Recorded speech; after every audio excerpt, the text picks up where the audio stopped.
We're here in the 2020 AMG GTR Roadster, one of only 750 made for the world and the very first one delivered here on the East Coast. This should be fun.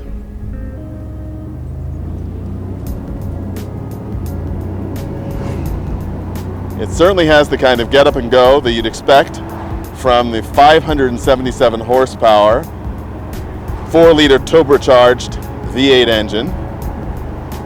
But of course, around here, you can't really exploit the performance that a car like this can give you. And thinking back to our exhibition, The Past to the Present, what does this car say about the DNA of a Mercedes performance car? I spent some time behind the wheel of a 300 SL Roadster, built back in the 1950s, from 1957 to 1963, and the feeling is rather different than you get in this car. Something that this AMG GTR Roadster has in common with the 300 SL Roadster of the 1950s is that it's a car that encourages you to drive it. It feels comfortable, secure, and I think that's the Mercedes part of having a sports car. It's something that feels as if you can confidently drive this car across the country without worrying about it, or commute in it if the ride weren't quite so rough. But this car has some of the technology that could only be dreamed of by Mercedes engineers of the 1950s, who were pretty clever folks. This car has adjustable traction control that you can tune from every level, from wet road, where you want maximum adhesion, to literally drift, so that the car will just absolutely drift like a 1950s car. Although on these incredibly wide tires, I can't imagine how you actually feel the limit to where you're going to get close to drifting, but it might be fun on a track. But that's another interesting point, is my personal preference for a car for the track is a tin top. I like to have something covering my head when I'm doing all this strenuous driving, but there is a great benefit to an open car, especially on a beautiful pre-spring day like today, when the sun is just beginning to get warm. The air is still quite cool, but with the wonderful heat coming out of these great vents on the dashboard, it's a pretty comfortable place to be.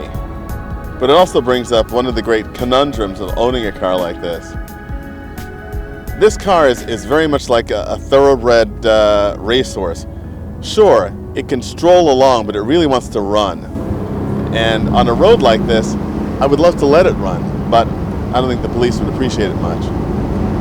But it's an interesting point that this car is designed to do a variety of things to make it more comfortable, more usable every day than a high-performance car generally needs to be. It's interesting, too, that the Mercedes-Benz recent great success in Formula One racing shows itself all over the details of this car. Take a look under the hood. You see that the cladding on top of the engine is designed to look like the nose cone and front wing of a Formula One car. Here on the steering wheel, the controls for the radio and cruise control and the information system are all designed to look like the controls on a Formula One steering wheel. So you can just see pressing this button and having the radio crackle and say, "Lewis, box this lap. Lewis, box this lap." And we'd bring it in and have them perform a 4.5 second tire change, and we'd be back out in the track. But that's not going to happen today.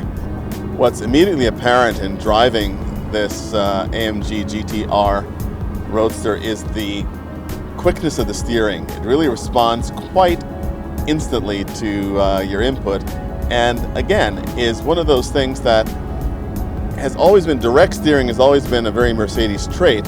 And you notice that the Mercedes of the 1940s, 50s, 30s had these huge steering wheels, and that gave you the leverage that you needed in order to steer the car. Mercedes wasn't big on power steering, but it was very big on directness of steering, and you actually felt the same kind of directness in the steering input with those big steering wheels on the 1950s and 60s Mercedes as you do in this 2020 Mercedes. So that's a very interesting point of continuation as well. I am pleasantly surprised. There's a lot to enjoy in this AMG GTR Roadster, even below the legal speed limits and at the legal speed limits. It's not a car that you really have to push if you don't want to or don't need to, but it's good to know that it's there if you want it. Hey, it's Donald Osborne again. If you like these videos, let your friends know. Subscribe, comment, share.